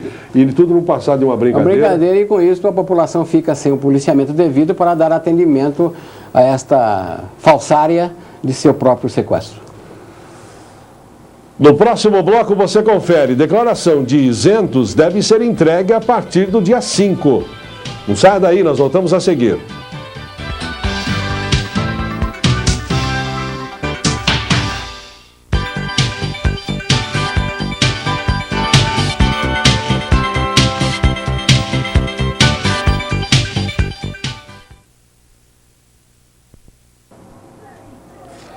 A Receita Federal começa a receber, a partir do dia 5, a declaração anual de isento. Devem declarar as pessoas que, em 2002, tiveram rendimentos tributáveis de até R$ 12.696. Quem entregar a declaração pelos Correios vai pagar R$ 2,20. E nas casas lotéricas, 60 centavos. Além dessas, existem ainda a internet, no site da Receita, e o Receita Fone, através do 0300 78 0300. O que nos preocupa, e todo ano se repete, Paulo, são aqueles de última hora, congestionando a internet, congestionando a agência dos Correios, ninguém consegue fazer mais nada a não ser entregar a declaração de isento, infelizmente. Aliás, é sintomático do brasileiro ser retardatário em tudo. Deixa tudo para a última hora, como se fosse resolver o problema. Agora, eu acho que cada um tem que prestar contas à Receita Federal. Boa medida da Receita Federal. Apenas uma crítica aqui, e eu entendo que este serviço não poderia ser cobrado, deve ser gratuito, junto aos Correios e aos demais departamentos. Eu acho que não poderia ser cobrado. E com relação a isso, nas casas lotéricas, você pega aquele volante, que é como se fosse um volante de jogo, custa 60 centavos. E nos Correios vai para R$ 2,20. É muito. Então, o congestionamento nas lotéricas é bem maior. Exatamente. E se trata de isento, é porque não pode pagar imposto. Se não paga imposto, é porque não pode também pagar nem o volante e muito menos qualquer taxa ao Correio. Uma garota de apenas 4 anos, residente no Jardim Eldorado, sofre de deficiência física e mental. Sua família luta com dificuldades para poder oferecer o suficiente para a pequena Marine. Marine tem 4 anos e é deficiente física e mental. Segundo a mãe da menina, Raimunda Moreira, faltou oxigênio no cérebro da garota na hora do parto. Os médicos dizem que Marine vai continuar assim por toda a vida. Sua alimentação só pode ser líquida, porque ela não tem dentes e já operou do esôfago 2 vezes. Além disso, a menina tem problemas para respirar, o que os médicos não conseguem dar explicação. Assim, eu fui ganhar ela, não ganhei, aí o médico custou me operar. Aí então, quando ele fez o cesárea em mim, a filha não chorou. Aí levaram ela para Araras e ela passou, parece que foi uns 20 dias lá em Araras, ou foi mais. Eu não lembro, porque faz dias, né, eu não lembro. Aí então, quando ela veio de Araras, eu sei que eu recebi ela com 2 meses de nascida. No dia que inteirou 2 meses, aí eu trouxe ela para minha casa. Dona Raimunda é analfabeta e veio do Ceará. Ela está em Leme há 10 anos. Nós viemos de lá por causa de seca. Aí não voltamos mais. A minha família eu não vi mais. Da hoje eu tô aqui, ela tá com 10 anos, eu não fui mais na minha terra. O marido ganha R$ 437 por mês, que não são suficientes para sustentar o casal e os 2 filhos. Pedro, de 12 anos, está na 6ª série e ajuda a mãe a cuidar de Maria. Agora mesmo nós estamos pagando R$ 109. Aí quando nós terminamos de pagar a farmácia e a prestação, aí o dia do meu velho não dá nada, e nós fica precisando de casa. No final do mês, quase não sobra nada para guardar. Por isso, o chefe da família se vira como pode. O que sobra para nós é assim, às vezes sobra... Tem vezes que só sobra o restantezinho, os 400 vai todo embora, que nós pagamos a farmácia, paga o aluguel. Hoje, a partir das 7h30 da noite, no Salão São Judas Tadeu, vai acontecer um chá beneficente para ajudar a família de Marine. Eu vejo a necessidade que eles têm, né? Eu sempre, desde que ela mudou aqui, que ela morava na Vila São João, ela veio morar aqui, a gente estava sempre a par de todos os problemas dela. Desde quando ela ficou ruim, que precisou ir para Rio Claro, fazer cirurgia. Estava sempre a par do que estava acontecendo na vidinha dela. Magda é a representante do Jardim Eldorado e procurou nossa equipe de reportagem porque Marine precisa de aparelhos ortopédicos, que são muito caros. A família não tem dinheiro para comprá-los, por isso Magda teve a ideia de fazer o chá. Agora eu estou pedindo para a turma dar uma força, né, para poder comprar o acessório para a cadeira dela, a botinha, e a gente tá... E as coisinhas que ela precisa pro quartinho dela, né? Que ela tá precisando mesmo do quartinho dela, porque ela não pode ir com poeira. E a casa dela, você viu que é muito simples. Uma ajuda. No total, os aparelhos ficariam em mais de R$1.000. Além disso, a família está construindo um quarto para Marine. É que ela não pode conviver com a poeira existente na casa. Portanto, quem quiser ajudar a menina, pode ir no chá ou ligar na nossa emissora para saber o endereço de Marine.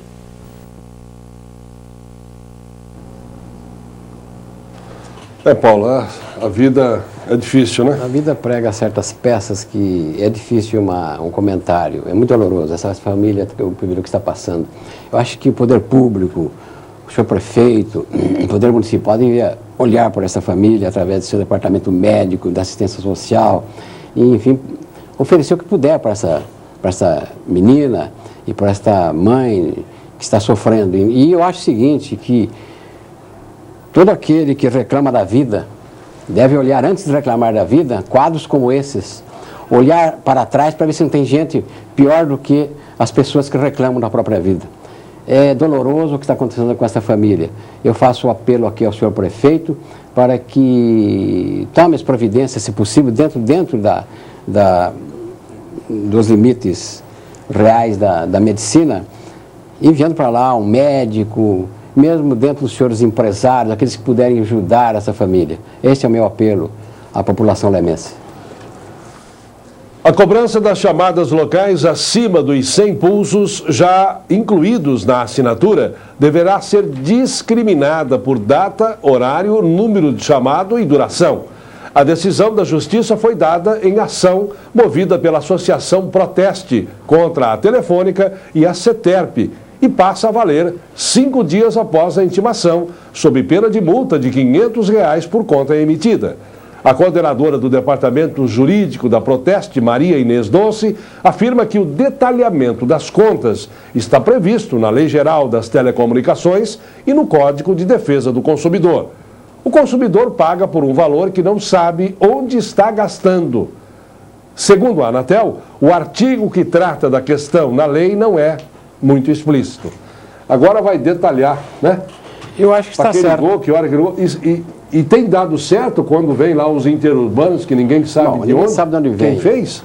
Mas veja bem, como está também, você paga às vezes uma conta sem saber como que está pagando, de quem é aquele telefonema, de onde veio.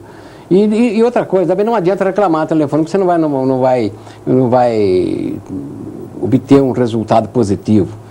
Não sei se essa decisão veio para melhorar ou não os usuários da Telefônica. Eu faço votos que isso dê certo. Assim, a conta vem detalhada, telefone por telefone, sob pena de multa de R$ 500, não é? Laboratórios devem atender ordem do governo e reduzir o preço de 500 medicamentos. O governo dá ultimato aos laboratórios e determina que o preço de 500 medicamentos tenha redução de até 30%. O governo vai obrigar 25 laboratórios a reduzirem em até 30% os preços de aproximadamente 500 medicamentos, uma vez que esse grupo de produtos teve um reajuste acima do permitido pelo governo no início deste ano. E por isso quer que os preços ao consumidor voltem aos patamares de março. Entre esses produtos estão antibióticos, anti-inflamatórios, anti-hipertensivos e medicamentos para o tratamento de asma e tosse. Por outro lado, o governo vai permitir que outros 7.000 medicamentos tenham aumentos de 2% a partir de setembro, pois nesse caso, os laboratórios respeitam o acordo com o governo. Os remédios para tratamento de câncer, diabetes e pressão alta e alguns antibióticos estão com os preços controlados por enquanto. Ricardo Missão, para o Leme Notícias. O que intriga realmente é que o governo precisa agir agora para que esses laboratórios reduzam em 30% esses 500 medicamentos. Agora, veja bem, desde março que eles estão cobrando acima do preço. Quer dizer, antes tarde do que nunca, muito bem. Tá certo. Mas até quando vai essa paciência, mas Paulo? Aí o governo teria que ser enérgico junto aos laboratórios, fazer cumprir essa determinação, porque é uma medida social que se impõe com urgência. Todo mundo precisa de remédio, é a jovem, a criança, o mais idoso. Todo mundo precisa de remédio. Eu acho que está certo. O governo tem que baixar e muito ainda os remédios que estão caros. Agora, com relação a esses outros 7.000 e poucos medicamentos que obedeceram à ordem do governo em março, esses terão um reajuste agora de 2%, enfim. Agora, esses 500 medicamentos com esses laboratórios, deveria ter sido punido há mais tempo. Há muito tempo. Eles estão brincando com a medida governamental. Há muito tempo tinham que ser punidos. Você vai ver daqui a pouco, a greve do judiciário deve ocorrer a partir do mês que vem. Aqui no estúdio, o juiz da primeira vara que fala a respeito. Nós voltamos já já.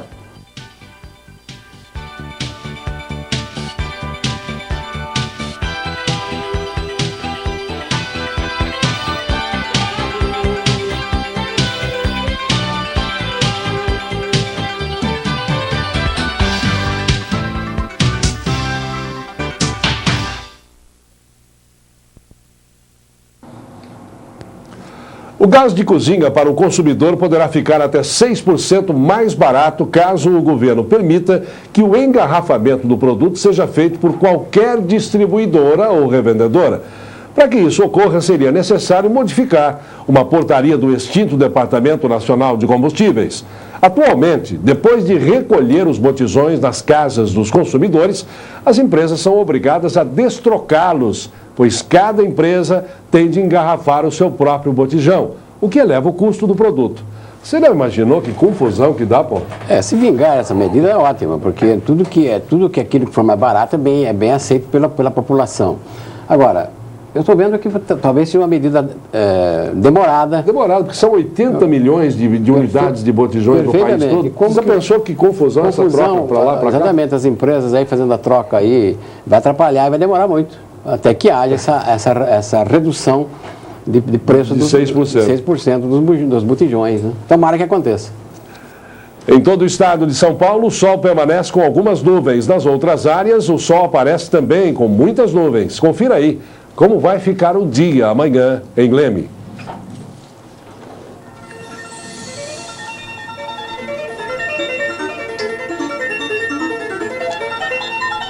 A quinta-feira vai ser ensolarada com algumas nuvens. O índice pluviométrico estimado está em 1 milímetro.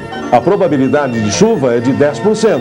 A temperatura pode variar entre a mínima de 13 e a máxima de 29 graus. O Congresso e o Judiciário parecem ter encontrado uma saída para a polêmica sobre a reforma da Previdência. Esse caminho poderá evitar a greve, marcada para o próximo dia 5. O relator da reforma da Previdência, José Pimentel, que é do PT do Ceará, anunciou que a saída pode ser um percentual intermediário entre os 75% do salário do ministro do Supremo Tribunal Federal, previsto no relatório, e os 90,25% reivindicado pelos juízes. No próximo dia 5 de agosto, os juízes ameaçam uma paralisação em todo o território nacional. É um protesto contra a reforma da Previdência Social. Os juízes reivindicam o aumento integral das pensões dos servidores de R$ 1.058 para R$ 2.400, inclusão de regras de transição, entre outros. Segundo o presidente do Supremo Tribunal Federal, os membros do Judiciário fazem parte de uma carreira de Estado e, como tal, não podem fazer greve. O Poder Judiciário é composto por 21.500 juízes, promotores e desembargadores. E a média de aposentadoria do Judiciário é de R$ 8.027. O presidente da Associação Nacional dos Magistrados, da Justiça do Trabalho, disse que a reforma é um duro golpe na carreira, cria um desestímulo e enfraquece o Judiciário. As negociações com o governo continuam paralisadas. E como entende, tenho a impressão, a totalidade dos advogados, se isso vier a ocorrer no Brasil, será uma temeridade muito grande. Mesmo porque os juízes julgam as greves. E quem vai julgar a greve dos juízes? O próprio presidente do Supremo Tribunal Federal e todos aqueles que estão na mais alta escala do judiciário são contrários. São contrários por uma série de razões. E os nossos clientes, perguntamos nós, como ficam? Tudo depende de prazo. A justiça no Brasil já é altamente morosa. Morosa por falta de juiz, morosa por falta de funcionários, morosa por uma série de coisas que acontecem nesse país. Portanto, eu acredito que todo advogado que realmente se preza é e deverá ser totalmente contra a esse tipo de greve. Não é possível e tenho para mim que seria até inconstitucional. Carla Bueno para o Leme Notícias. E para falar sobre o assunto, nós estamos recebendo o doutor André Gonçalves Fernandes, que é juiz da primeira vara aqui em nossa cidade. Doutor, boa noite. Boa noite. Obrigado pela presença, viu? Agradecido e aqui estou à disposição do senhor. Qual é o pensamento? Para aparecer o que for necessário. Qual é o pensamento, doutor? Greve, não greve, está certa, não está? Juiz que julga a greve, como é que ele vai ser julgado? São muitos argumentos para serem expendidos em curto prazo, mas é importante ressaltar que, antes de mais nada, a última reunião do Conselho de Representantes da Associação dos Magistrados Brasileiros, que é o órgão que, em última análise, congrega todos os demais órgãos que envolvem Justiça Federal, Justiça Trabalhista, etc., aprovou por maioria a instalação da greve entre os dias 5 e 12 de agosto próximos. É evidente que há uma grande dissensão ainda nesse aspecto, porque, como foi bem ressaltado pelo Dr. Afonso na entrevista, a condição de carreira de Estado, penso eu, dessa forma, nos impossibilita de até mesmo ter o direito de greve, como a semelhança dos militares. A Constituição veda peremptoriamente, e penso eu também que, até politicamente falando, essa greve pode nos voltar contra nós. Penso eu que, em última análise, a greve só vai trazer prejuízos, quer para os próprios juízes, não ver seus interesses, seus legítimos interesses resguardados, quer pelos advogados e principalmente as partes, né, os jurisdicionados, né, que tanto necessitam e vão bater as nossas portas, e com razão, assim o fazem, para verem respeitados seus direitos. Agora, o que está realmente emperrando aí é essa reforma da Previdência, esses valores que foram citados aí, doutor? Correto, são os valores. Na atual emenda, se não me engano, 20 de 98, que dispõe da reforma da Previdência, que na minha opinião foi um arremedo de reforma de Previdência feito pelo tucanato, vamos dizer assim, foi estabelecido o teto para o Judiciário Estadual, limite de 90% dos vencimentos de ministro do Supremo Tribunal Federal. Agora, pretende-se, com essa nova reforma da Previdência, e eu rezo para que ela vá adiante de uma vez, que esse limite, esse teto seja reduzido para os 75%. Há discussões a respeito, até juridicamente falando, se a emenda constitucional pode restringir, pode minar, pode retirar direitos já adquiridos. Isso é uma discussão até na doutrina, ela é bastante controversa. O Dr. Paulo está aqui, sabe disso também quanto eu. Mas eu espero que a saída seja a que beneficie a todos, ainda que prevaleça um consenso, e não vejo por que não a magistratura possa até reduzir, ou aceitar uma redução desse teto, de maneira compatível à dignidade da carreira que exercemos. Ô Paulo, você como advogado aí, você concorda com o depoimento do doutor Afonso ali com relação ao trabalho do dia a dia? Eu entendo realmente, conforme afirmou aqui o doutor André, que uma greve dessas, partindo do juízo, não seria nada bom para o Poder Judiciário, conforme o doutor André deixou bem explicado. Compartilho, sim, porque eu acho que vem atrasar o andamento processual. Como explicou aí o doutor Afonso, quer dizer, há uma série de problemas, falta de funcionários, um enorme, fabuloso de feitos em cada vara. Segundo nós sabemos, o doutor André, juiz de direito da primeira vara, pelo doutor André, aqui, passa pela doutora André, sabemos, mais de 14 mil processos, e também na segunda vara. Então, é um volume muito grande entre as duas varas. Parado, então. Exatamente, automaticamente são 28 mil a quase 30 mil processos que o juiz tem que julgar e decidir, além das audiências que tem que fazer diariamente, no atendimento dos jurisdicionados e dos advogados. Entendo que essa greve iria atrasar o movimento. Agora, por outro lado, entendo que os senhores juízes também não deixem de ter as suas reivindicações, os seus direitos, certo? Não há dúvida. É um direito que o juiz tem, o magistrado tem de reivindicar maiores salários, comparando-se percentualmente aos ministros do Supremo Tribunal Federal.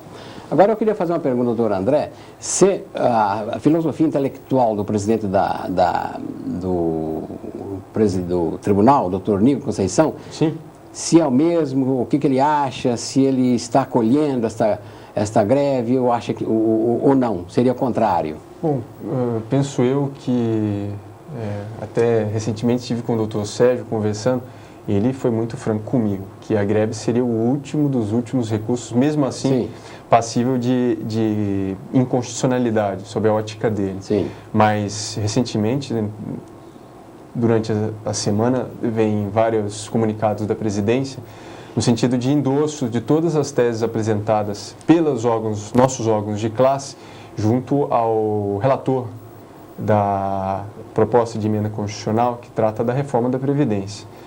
E tenho-os lido com muita calma e, em termos gerais, há um endosso irrestrito dessas matérias por parte da cúpula do nosso Poder Judiciário paulista. Sim. Isso não há a menor dúvida a respeito. Pois não. Agora, com relação à greve, doutor, se ela realmente ocorrer de 5 a 12, são 7 dias, uma semana. Correto.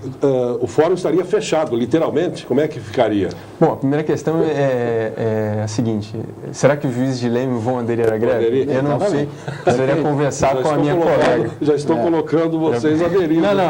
Não há problema nenhum, até porque eu já tenho posicionamento fechado a respeito. Eu não conversei com a colega que está lá assumindo a segunda vara. Mas, da minha parte, vou trabalhar como se nada estivesse acontecendo. É evidente que, pelos motivos que já trouxe no começo dessa conversa, dessa amistosa conversa, não vejo a greve como última saída, que é de maneira empírica, porque não vai resolver, na minha opinião, e vai nos colocar numa posição de checkmate, eu diria, ou seja, sem saída, e que é do ponto de vista doutrinário e jurisprudencial. Não vejo constitucionalidade nesse tipo de movimento. Dada a nossa condição de carreira de Estado. Agora, vou trabalhar normalmente, posso desde já deixar a população tranquila, se é que isso vai tranquilizá-los, mas evidentemente um pouco angustiado, um pouco perplexo a respeito do andamento dessa reforma da Previdência lá em Brasília. É evidente que o estado de ânimo não vai ser o mesmo que seria se não estivéssemos no meio de uma greve, né? Pode até parecer uma posição um pouco de fura-greve, certo? Isso não causa uma certa antipatia? Causa, eu vou dizer que esse foi o dilema, até eu tomar uma decisão. Mas eu tenho argumentos razoáveis, certo? E, muito embora possa até desde já, da minha parte, adiantar que não vou aderir a esse movimento grevista, pode até parecer um pouco paradoxal, mas espiritualmente estarei junto com eles. Evidente que é muito difícil tomar decisão pela greve, porque, em última análise, quem sai perdendo é a população. São jurisdicionados que estão lá com audiências marcadas, e digo na primeira vara, a pauta está para 2 meses e meio, 3 meses. Então, nessa semana, dos dias 5 a 12, melhor dizendo, 5 a 10 de agosto, essas pessoas já estão contando com a realização dessas audiências há pelo menos 2, 3 meses atrás, já se planejaram, já contataram seus advogados, as testemunhas já estão mais ou menos a par, e a não realização dessas audiências causa prejuízo para todos, inclusive para o cartório, que vai ter que fazer todas essas diligências novamente, certo? Agora, o senhor acha que após esse período, a greve dentre os senhores juízes, ela poderá prosseguir mais tempo ou não? Na sua maioria? Penso eu que vai depender, aliás, estou convicto disso, que vai depender da maior ou menor abertura que o relator da proposta oferecer aos magistrados. Ela está na dependência disso, não tem a menor dúvida. Se até sexta-feira, hoje, se não me engano, o ministro do Supremo esteve conversando com o presidente Lula e com o próprio relator da proposta, se não me engano. O deputado Pimentel, né? Isso, correto. E eu não sei o resultado dessa reunião, não tive a oportunidade de ouvir nos meios de comunicação, mas eu creio que se até sexta-feira houver uma resposta positiva, um acatamento das pretensões, friso aqui, das legítimas pretensões do Poder Judiciário, a greve vai ser evidentemente abortada. Sim. Doutor, antes de encerrar, gostaria de perguntar o seguinte: o nosso fórum está indo bem, funcionários tranquilos, tudo bem, não tem nada atrasado? Bom, falar do fórum é mais ou menos como falar da menina dos meus olhos, entendeu? Porque eu digo isso, pode até parecer um pouco piegas, mas eu realmente fui talhado para essa carreira, né? Gosto muito da magistratura e posso dizer que sou suspeito até para bem defendê-la. Agora, em relação ao fórum, recentemente assumi o cargo de diretor, juiz-diretor, que não é um cargo, digamos, dos mais agradáveis. A Raquel, que não sei se está ouvindo o programa, sabe muito bem das angústias e sabe o quão não me agrada exercer esse cargo, sob todos os pontos de vista, muito embora ela seja uma excelente braço direito, muito fiel, mas posso dizer que na medida do possível tenho procurado, ao contrário, inclusive, o que infelizmente existe, principalmente aqui no Tribunal de Justiça do Estado de São Paulo, uma certa falta de abertura dos nossos órgãos diretivos em relação aos juízes de primeira, segunda, terceira instância, essa falta de abertura, eu tenho procurado deixar o mais rápido possível implementar essa nova política junto a todos os setores do fórum, funcionários, oficiais de justiça, promotores, advogados, enfim. E, na medida do possível, sempre tentar conciliar os interesses que realmente são, não raro, conflitantes, eu diria altamente conflitantes. Mas eu tenho muito segurança em contar com a presidência da OAB local, com o Ministério Público, que sempre tem os dois sempre tem nos amparado, e na medida do possível também os nossos funcionários, porque, vou ser muito franco, eles fazem um trabalho silencioso e escondido, mas muito eficaz, muito embora para a população, e ainda que pareça suspeito falando dos funcionários com que trabalho diariamente, esse resultado seja muito lento. E de fato é lento, eu não nego, certo? Como cidadão, posso dizer que eu já precisei acionar o Poder Judiciário. Não, é uma tarefa agradável, sim, certo? Exatamente. Inclusive foi contra a Fazenda Pública do Estado de São Paulo, que é uma tarefa menos agradável ainda, entendeu? Mas posso dizer que na medida do possível nós temos procurado atender os anseios de cada um dos setores do fórum. Algumas reivindicações são atendidas, obviamente, outras não. Mas o importante é que antes de tomada de decisões, o diálogo está sempre aberto com todos os setores do fórum e justamente aquelas pessoas que vão sentir o reflexo imediato dessas decisões que são tomadas por força desse cargo de diretoria de fórum. Agora, mas eu quero parabenizar a atitude do senhor em não aderir à greve e para poder continuar aqui trabalhando em benefício dos seus jurisdicionados. Agradeço, doutor Paulo. E ele, como advogado, é suspeito, né, doutor? Com certeza. Posso declarar a suspeição dele aqui. Doutor, com relação à sua segurança pessoal, sim, aquele caso ocorrido recentemente, está tudo sob controle? Vamos dizer nada mais se alvoroçou? Sim, não, por enquanto nada. O que me deixou profundamente angustiado e transtornado foi o fato desse tipo de atitude covarde, de um delinquente, não posso dizer, porque se trata de uma pessoa desse nível, né, para baixo. Se valer desse tipo de método para pressionar o juiz, certo? É evidente que foi uma ameaça mesmo. Foi uma ameaça concreta. Sim. Evidentemente que já comuniquei aos órgãos diretivos do Tribunal de Justiça Paulista. Já tomei as minhas medidas aqui, digamos, em termos locais, policiamento, escolta, colete à prova de bala, coisas que eu nunca imaginei que precisaria um dia usar, né?